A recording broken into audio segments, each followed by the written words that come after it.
Hey friends, it's Pastor Rick from Metamora United Church in Metamora, Indiana. Good morning. I hope you're having a fantastic day. It's a beautiful early spring day here, and we're headed for a temperature of 65 degrees. I'm very excited about that. Well, a question I get asked quite often, or some variation of a question, is how do we find God? And that's a very deep question. Now, let me tell you a little bit about myself. I am the world's worst person for overcomplicating things. I take things that should be so simple and I overcomplicate them. And as I talk to people, I find that I'm not alone in that. A lot of us do that.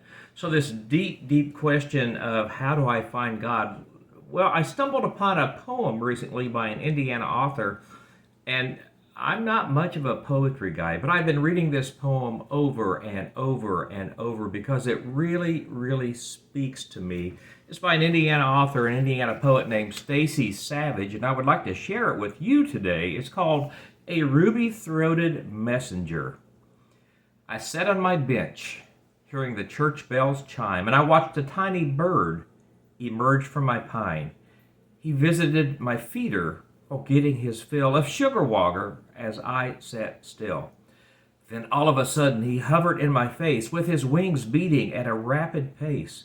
They hummed in my ears and he looked in my eyes like a helicopter of miniature size. He sped off to the tree, but then he returned.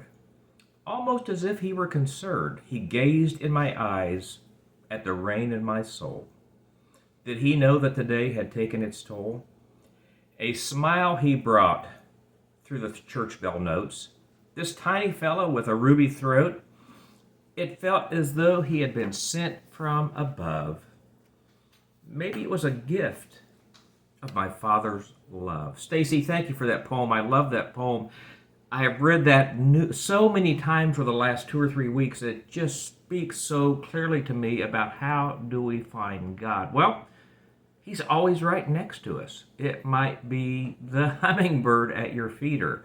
It might be the cat that crawls up in your lap and starts purring. It might be the kids next door you hear shrieking in delight as they jump on the trampoline or play baseball or do something else in the yard. You know, Deuteronomy, it tells us, if you seek the Lord your God, you'll find Him. Well, how do we find God? Well, the simple answer is we just open our eyes. Let me encourage you today, no matter what you're doing, look and find God. Hope you have a fantastic day. Please join us Sunday, 10 a.m. for worship service at Metamora United Church in beautiful Metamora, Indiana.